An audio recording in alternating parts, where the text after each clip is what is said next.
Welcome दोस्तों, स्वागत है आप सभी का एक बार फिर से आपके अपने चैनल एके इन्फॉर्मेटिव न्यूज़ में। दोस्तों, जैसा कि हम सभी लोग अपना सहारा बैंक में फंसा हुआ पैसा रिफंड प्राप्त करने के लिए सभी लोग अपने जैसे तैसे मेहनत कर रहे हैं और उसी तारतम्य में गवर्नमेंट ने ये पोर्टल लॉन्च किया है, सीआरसीएस रिफंड पोर्टल, सहारा रिफंड पोर्टल, जो कि आपके सामने यहाँ स्क्रीन पर दिख रहा है, आप देख सकते हैं। तो सहारा बैंक का हमारा फंसा हुआ जो पैसा है उसे रिफंड प्राप्त करने के लिए हमको इस पे अपना पंजीकरण करना पड़ता है और लॉगिन करना पड़ता है और फिर हमारा दावा ऐड करके और उसको सबमिट करना पड़ता है। तब जाके कहीं हमारा दावा अगर स्वीकृत होता है तो हमें कुछ राशि, पूरी राशि नहीं, उसमें से कुछ राशि जो अधिकतम 10,000 हो सकती है, वो मिलने की संभावना है। तो हमारी हर वीडियो में हम आपसे यही बोल रहे हैं कि थोड़ा और इंतज़ार कीजिए, क्योंकि पोर्टल में बहुत सारी समस्याएं हैं जिनका कोई नोटिस नहीं आ जाता या इनका कोई समाधान नहीं हो जाता। जैसे नाम का एडिट करना, खातों में बहुत सारी समस्या है, रसीद नंबर का ना मिलना, वो सारी समस्याएं यहाँ पर हैं, जिनके चलते हम आपसे बार बार बोल रहे हैं कि थोड़ा सा इंतज़ार कीजिए, शायद कुछ उसका नोटिस आएगा या कुछ पोर्टल में अपडेट होंगे। तो इसी क्रम में हम देखते हैं कि सहारा रिफंड पोर्टल में इसमें कुछ अपडेट अभी आए हैं। तो वो अपडेट कोई बहुत बड़े अपडेट नहीं है, लेकिन फिर भी कुछ अपडेट आए हैं। वो क्या अपडेट है मैं आपको यहाँ पर दिखा देता हूँ। जैसा कि आप देखेंगे कि ये पोर्टल खुला हुआ है, इसकी लिंक डिस्क्रिप्शन में है, आप जाके देख सकते हैं। उस पर क्लिक करेंगे तो यहाँ पर आप आ जाएंगे। तो जब हमको अपना दावा सबमिट करने के लिए सबसे पहले हमको यहाँ पर जमाकर्ता पंजीकरण पर जाना पड़ता है। इसकी सारी डिटेल मैं अपनी वीडियो में दे चुका हूँ, वो वीडियो आप जाके देख सकते हैं। या अपना आधार नंबर के अंतिम 4 अंक और आधार से लिंक मोबाइल नंबर डाल के हमको ओटीपी प्राप्त कर लेनी होती है। उस ओटीपी को हम सत्यापित करते हैं तो हमारा पंजीकरण हो जाता है। इसके बाद हमको जाना पड़ता है जमाकर्ता लॉगिन पर। जमाकर्ता लॉगिन पर फिर से हमको अपने आधार के अंतिम 4 अंक यहाँ पर डालना है और आधार से जुड़ा मोबाइल नंबर फिर से हमको यहाँ पर डालना पड़ता है और फिर से ओटीपी प्राप्त करें पर क्लिक करके हमको ओटीपी लेना पड़ता है और वो ओटीपी यहाँ पर डाल के ओटीपी को सत्यापित करना पड़ता है। जब ओटीपी को हम सत्यापित कर देते हैं तब हमारा यहाँ पर सहमति मांगता है। उस सहमति को भी हम सहमत हैं पे क्लिक करके और आगे बढ़ जाते हैं। जब आगे बढ़ जाते हैं तो हमारा आधार कार्ड से डेटा वहाँ पर आ जाएगा। जब आधार कार्ड से डेटा आ जाता है उसको आपको चेक करना है कि वो सही है या नहीं। और उसके बाद जब हम अगले टैब पे जाते हैं तो यहाँ पर आप देखेंगे दावा विवरण। तो इसमें हमको अपने दावा को ऐड करना पड़ता है, अपने दावा की सारी जानकारी हमको यहाँ पर भरनी पड़ती है। तो यहाँ पर आप देख सकते हैं सबसे पहले जो है वो है सोसाइटी का नाम, सदस्यता संख्या, रसीद संख्या, प्रमाण पत्र, पासबुक नंबर, खाता खोलने की तिथि, जमा योगदान राशि, कोई आंशिक भुगतान प्राप्त हुआ है, क्या आपने सोसाइटी से ऋण लिया है।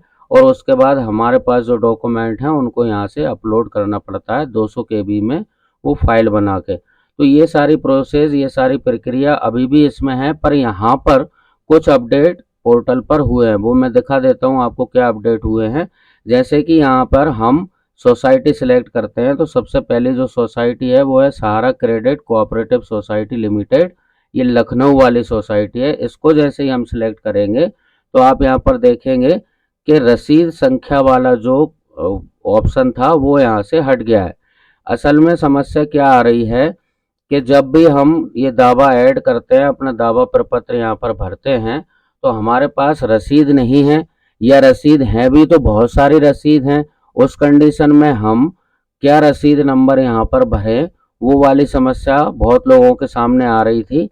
तो उस कंडीशन में हमने हमारी पुरानी वीडियो में बताया था कि यहाँ जो रसीद संख्या वाला जो ऑप्शन है, ये अगर आपके पास नहीं है तो यहाँ अपना आप खाता नंबर भर दें। ये हमने पहले बताया था आपको।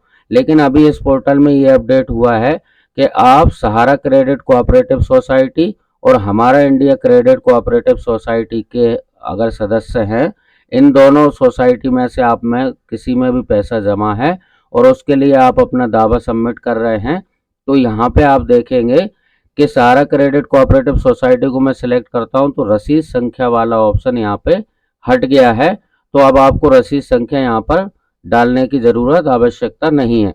उसी उसी के साथ आप यहाँ पर हमारा इंडिया क्रेडिट कोऑपरेटिव सोसाइटी को सिलेक्ट करेंगे तो भी यहाँ पर रसीद संख्या डालने की आवश्यकता आपको नहीं है। देख सकते हैं वो हट गया है। लेकिन अगर आपका अकाउंट जो है वो सहारियान यूनिवर्सल मल्टीपर्पज सोसाइटी लिमिटेड इसमें है, इसे आप सिलेक्ट करेंगे तो आप यहाँ पर देख सकते हैं रसीद संख्या आपको डालनी पड़ेगी। इसमें आपको खाता संख्या डालना है ऊपर की दोनों में, दोनों सोसाइटी में, और सहारियान और स्टार्स मल्टीपर्पज कोऑपरेटिव सोसाइटी में यहाँ पर आपको रसीद संख्या डालनी पड़ेगी। यहाँ पर खाता संख्या आपको नहीं ऑप्शन आ रहा है, यहाँ पर आपको रसीद संख्या डालनी पड़ेगी। क्यों? क्योंकि स्टार्स मल्टीपर्पज में और सहारियान यूनिवर्सल मल्टीपर्पज में यहाँ पर जितने भी अकाउंट हैं वो सारे के सारे लगभग लगभग वो बॉन्ड है, तो बॉन्ड में उनको रसीद संख्या की आवश्यकता नहीं होती है, और यहाँ पर उन्हें यहाँ पर उनकी रसीद है तो उन पर रसीद संख्या की आवश्यकता पड़ती है, तो उन्हें यहाँ पर अपना बॉन्ड का नंबर जो है वही रसीद संख्या है, वो यहाँ पर उनको डालना है।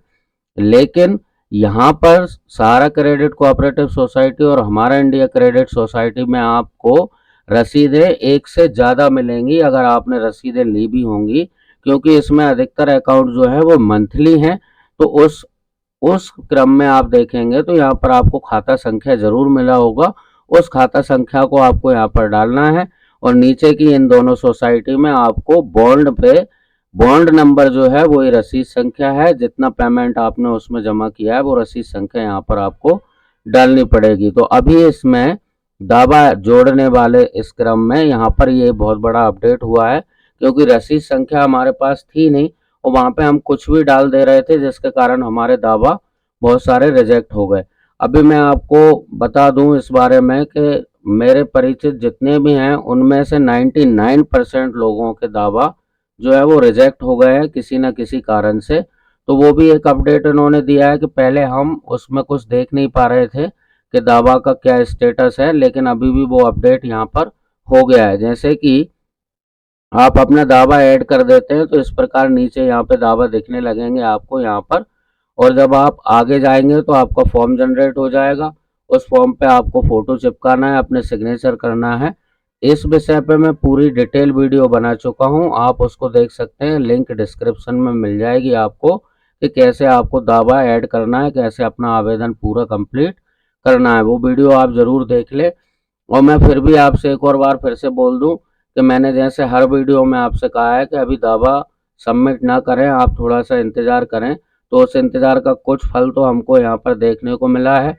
और अभी भी मैं आपसे बोलता हूँ कि अभी भी आप थोड़ा सा इंतज़ार कीजिए, क्योंकि बहुत सारे पोर्टल पर अब अपडेट होना अब शुरू हुए हैं, और शुरू हुए हैं तो मे भी पॉसिबल कि बहुत सारे अपडेट यहाँ पर अभी होने चाहिए। जैसे कि सबसे बड़ा अपडेट की हमको ज़रूरत है, वो है हमारा नाम मिसमैच होना। अगर हमारा नाम मिसमैच है तो उस कंडीशन में हम क्या करें, और आधार सीडेड बैंक में अगर हमारे बैंक का नाम नहीं आ रहा है तो उस कंडीशन में हम क्या करें, वो दो ऑप्शन इसमें अपडेट करने का आना चाहिए, तब हम अपना दावा सबमिट बहुत अच्छे से कर सकेंगे। और साथ ही हमें अगर यहाँ पर 10,000 या 10,000 से कम राशि मिल जाती है तो हमारी शेष जो राशि बचेगी वो हमको कम मिलेगी। उसके रिगार्डिंग कोई ऑफिशियल नोटिस जब आ जाएगा तब हम बिल्कुल निश्चिंतता के साथ अपना दावा सबमिट कर सकेंगे।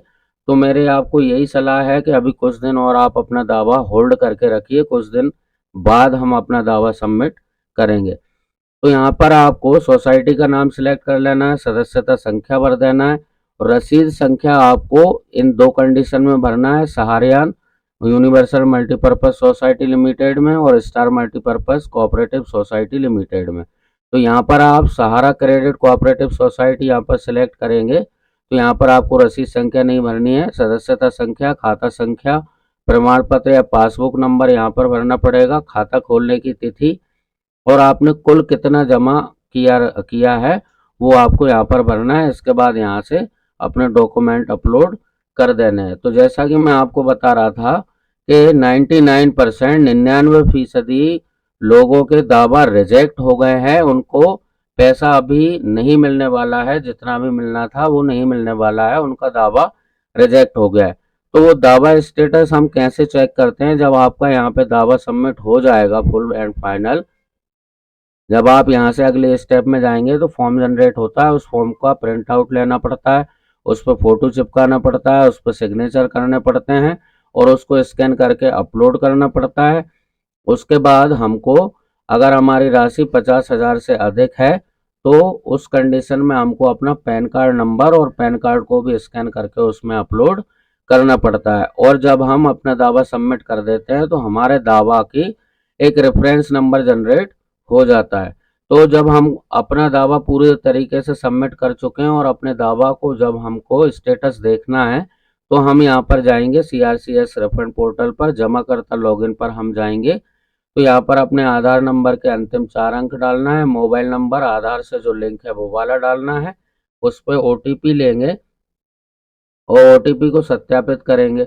OTP को हम जैसे ही सत्यापित करेंगे तो यहाँ आपको दावा, आपका जो दावा किया है उसका स्टेटस क्या है वो यहाँ पर आ जाएगा। अब दावा स्टेटस में आपका तो पहले तो उसकी तारीख आ जाएगी और दावा का रेफरेंस नंबर जो है, दावा नंबर, वो आ जाएगा कि किस तारीख को आपने दावा सबमिट किया था और उसकी क्या कंडीशन है। तो उस कंडीशन में आपको 3 ऑप्शन वहाँ पे दिखाई देंगे। सबसे पहले दिखाई देगा आपका दावा जो है वो इन प्रोग्रेस है।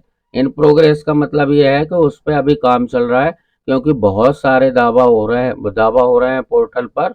तो वो लोग अभी आपके डॉक्यूमेंट को चेक कर रहे हैं, तो उस कंडीशन में वहाँ पे इन प्रोग्रेस लिखा के आएगा। कुछ दावा में आपको पेंडिंग लिखा आएगा। पेंडिंग लिखा के आता है, इसका मतलब अभी आपका दावा जो है वो इन प्रोसेस में नहीं आया है। उसको अभी वो चेक करेंगे, वो क्यू में है, वो लाइन में है, क्योंकि बहुत सारे दावा हो चुके हैं। तो वो एक एक दावा को चेक कर रही है, उसके उनकी जो भी टीम बैठी होगी वो चेक कर रही है। जब आपका दावा इसलिए पेंडिंग में दिखा रहा है, जब वो लोग चेक करना शुरू कर देंगे तो इन प्रोसेस में या इन प्रोग्रेस में वो दिखने लगेगा। इसके बाद आपको वहां पर दिखने लगेगा रिजेक्टेड।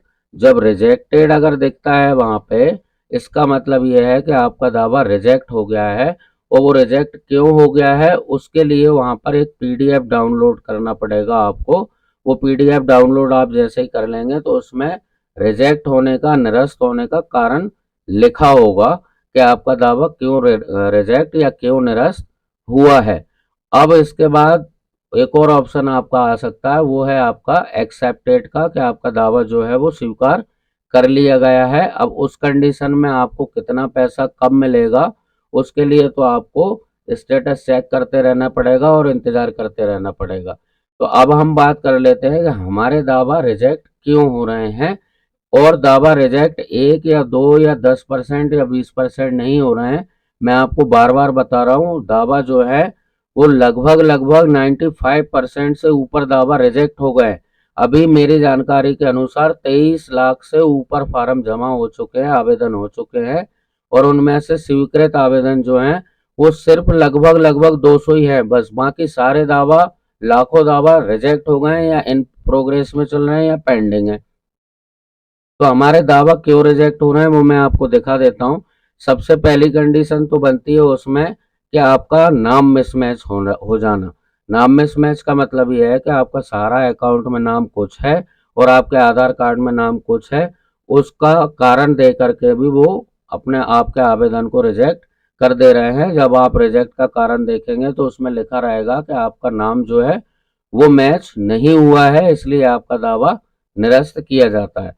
दूसरा सबसे बड़ा कारण यहाँ पर है, यहाँ पर हम बहुत सारी गलतियां कर रहे हैं। जब हम दावा ऐड करते हैं तो यहाँ पर हम सबसे ज़्यादा गलतियां कर रहे हैं जिनके कारण हमारे दावा निरस्त हो रहे हैं, रिजेक्ट हो रहे हैं। जैसे कि सोसाइटी का नाम सही सिलेक्ट नहीं करना। तो आप अपने बॉन्ड पे, अपनी रसीद पे, अपने पासबुक पे या अपने स्टेटमेंट पे बहुत ध्यान से ऊपर देख लें, वहाँ पर कौन सी सोसाइटी है वो ही सिलेक्ट करें बहुत ध्यान से।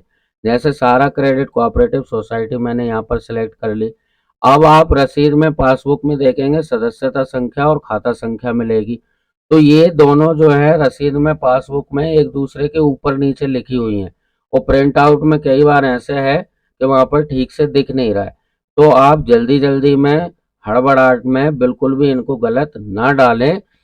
यहाँ पर बहुत ध्यान से आप सदस्यता संख्या लें, मेंबरशिप नंबर लिखा होगा या सदस्यता संख्या लिखा होगा वो आपको यहाँ पर डालनी है। उसके बाद खाता संख्या ध्यान से देख के वो यहाँ पर डालना है। पासबुक नंबर या सर्टिफिकेट नंबर आपको ध्यान से यहाँ पर डालना है। खाता खोलने की तिथि जिस तारीख को आपने खाता खोला है अब वो आपकी पासबुक पर लिखा होगा, आपकी रसीद पर भी लिखा होगा, वो तिथि आपको यहाँ पर डालनी है। इसके बाद जमा योगदान राशि में यहाँ पर भी गलती कर रहे हैं।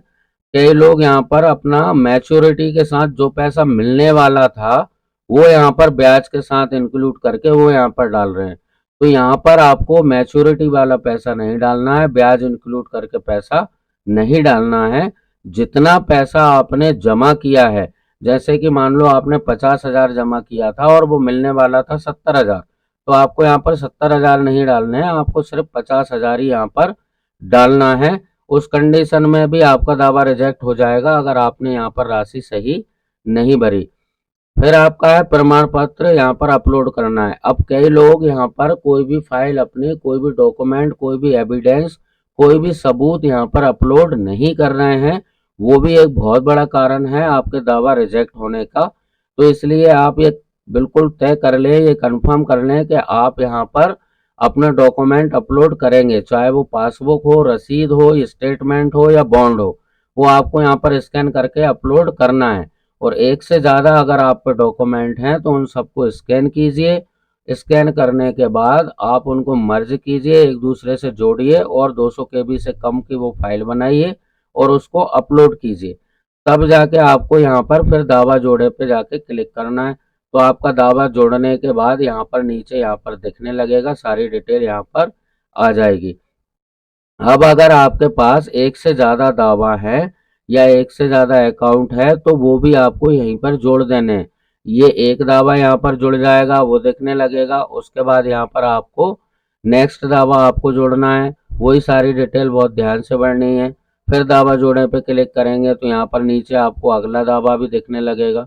ऐसे करके सारे दावा आपको बहुत ध्यान से सही सही एक एक स्टेप आपको देख लेनी है, बार बार चेक करके तब आप आगे बढ़ें। जब आप आगे बढ़ेंगे तो आपका फॉर्म जनरेट हो जाएगा। फॉर्म जनरेट होने के बाद आप उसका प्रिंट आउट लेंगे, इस पर फोटो चिपकाएंगे। फोटो आपका अभी का होना चाहिए, नवीनतम फोटो। और वो फोटो चिपकाने के बाद उस फोटो पे भी आपको सिग्नेचर करने हैं। फोटो पे सिग्नेचर करने हैं आपको इस तरीके से कि आधा फोटो से नीचे हो और आधा फोटो पे सिग्नेचर हो। अगर आप फोटो पे सिग्नेचर ठीक से नहीं करेंगे तो भी आपका दावा रिजेक्ट हो जाएगा और कारण वहां पे लिखा रहेगा कि फोटो पे सिग्नेचर नहीं है। और सबसे नीचे अब जब आप जाएंगे फॉर्म में तो वहां पे टर्म्स एंड कंडीशन को भी आपको पढ़ के और वहां पर नीचे आपको जमाकर्ता के हस्ताक्षर, वहां पर आपके हस्ताक्षर करने पड़ेंगे।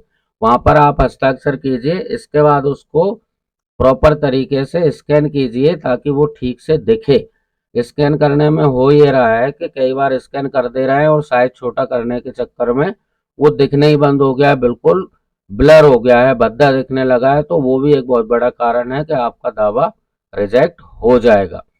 तो वहां पर आप ध्यान दें कि आप जो प्रपत्र डाउनलोड करके प्रिंट आउट निकालेंगे, फोटो लगाएं, ठीक से सिग्नेचर करें और उसको ठीक से स्कैन करें। वो विजिबल होना चाहिए, देखने लायक होना चाहिए, तब आपका वो दावा आगे आगे ठीक से जा पाएगा।